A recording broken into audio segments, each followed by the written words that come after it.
चिराग sir, दो line. क्या स्थिति दिख रही है सर? जहाँ जा रहे हैं एक तरफा माहौल। अब तो हम लोग को लगता है कि जितनी हम लोग की उम्मीदें हैं, और ये मैं कहने के लिए नहीं कह रहा, हकीकत में जितनी हम लोग को उम्मीद है शायद उससे भी बहुत ज़्यादा बेहतर प्रदर्शन एनडीए करेगा। जिस तरीके से एनडीए के पांचों दलों ने साथ मिलकर तो यकीनन एक माहौल तैयार किया ही समय रहते सीटों का बंटवारा, चयन, प्रत्याशी, नामांकन सब शुरू हो गया है। बल्कि अब जिस तरीके से महागठबंधन धराशायी हो रहा है, ध्वस्त हो रहा है, वो भी कहीं ना कहीं कई ऐसी सीटें जो संभवतः हम लोग अपने खाते में नहीं गिन रहे थे, वहाँ पे भी हम लोग को वॉक ओवर देने का कार्य करेगा। हकीकत में जो गठबंधन अपने घटक दलों को नहीं संभाल सकता, जो 5-6 दलों को एक साथ नहीं रख सकता, वो बिहार और बिहारियों को एक साथ कैसे रख सकता है? ये सवाल आज की तारीख में जनता पूछ रही है। बिहार जैसा राज्य जहाँ पे अलग अलग जात पात धर्म समुदाय के लोग रहते हैं, अलग अलग समाज के लोग रहते हैं, जब अगर आप 5-6 दलों को एक साथ नहीं रख पा रहे तो आप इन सबको एक साथ कैसे समावेश कैसे कर पाएंगे? आज ये सवाल बिहार की जनता महागठबंधन के नेताओं से पूछ रही है।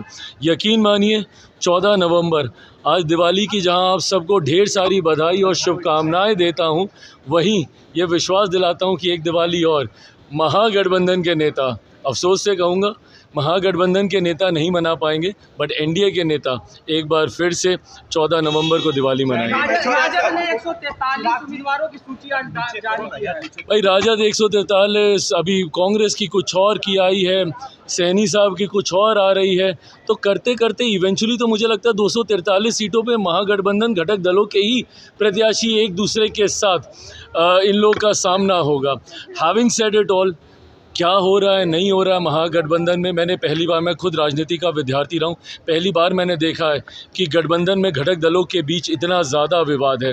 बट उनमें क्या हो रहा है नहीं, मैं ये मानता हूँ हम लोग नामांकन करके आ रहे हैं, आज भी हम लोग अलग अलग विधानसभा सीटों पे गए, मुकदमपुर गए, शेरघाटी गए, गो गए, सारी जगह हम लोगों ने देखा जिस तरीके से लोगों में उत्साह और जन समर्थन हमारे प्रत्याशियों को मिल रहा है। एक ऐतिहासिक जीत की ओर हम लोग अग्रसर हो रहे हैं। चुनावी मैदान में उतर गई है निर्दलीय प्रत्याशी के रूप में, क्या कहेंगे? हर किसी को हक है प्रत्याशी बनने का, जो चाहे किसी दल से सीट मिले नहीं मिले तो वो निर्दलीय उतर सकते हैं, इसमें क्या दिक्कत है? महागठबंधन की लड़ाई है कि महागठबंधन खुद से लड़ रहा है? महागठबंधन खुद से ही लड़ रहा है भैया, इनके भीतर में ही एक चुनाव चल रहा है। बिहार का चुनाव तो ये लोग बाद में लड़ेंगे, पहले भीतर का चुनाव लड़ लें, एक दूसरे से लड़ के जो जीत के बाहर आ पाएगा वो फिर सही मायनों में बाहर लड़ेगा, पर तब तक बिहार विधानसभा का चुनाव समाप्त हो गया होगा। अरे नहीं भागे सर, एक मिनट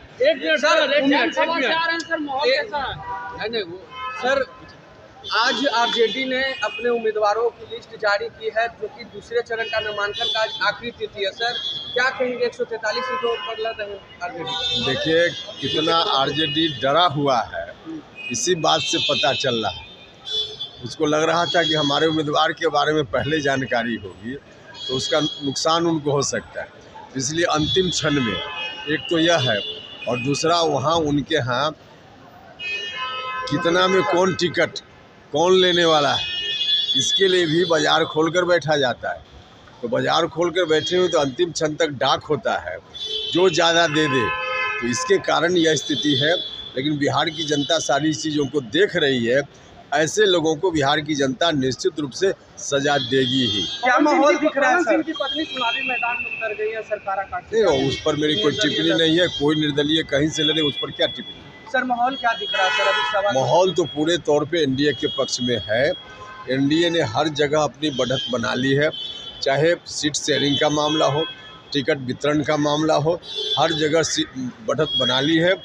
चुनाव में भी बढ़त होगी और अंतिम रूप से एनडीए की सरकार बनी। सर महागठबंधन में अभी भी फ्रेंडली फाइट देखने को मिल रहा है, 10 से ज़्यादा सीटें ऐसी हैं जहां पर कांग्रेस और आरजेडी ने नामांकन कर लिया है। सर क्या कहेंगे? देखिए ऐसे ही उलझे हुए लोग हैं, जनता उलझे हुए लोगों को नहीं पसंद करती है, जो अपने ही में सिर्फ फुटअव्वल कर रहे हैं, जनता का क्या कर पाएंगे? तो सिर्फ फुटअव्वल वालों को जनता नहीं कहीं से मदद करेगी, बिल्कुल साफ है। प्रधानमंत्री जी आ रहे हैं सर 24 को, क्या कहेंगे? प्रधानमंत्री जी आएंगे, स्वागत है उनका, बिहार में आने का हक है, वोट मांगने का हक है उनको, क्योंकि इतना सारा काम उन्होंने किया है। तो मजदूरी लोगों से मांगने के लिए आएंगे तो अच्छा है। चलो।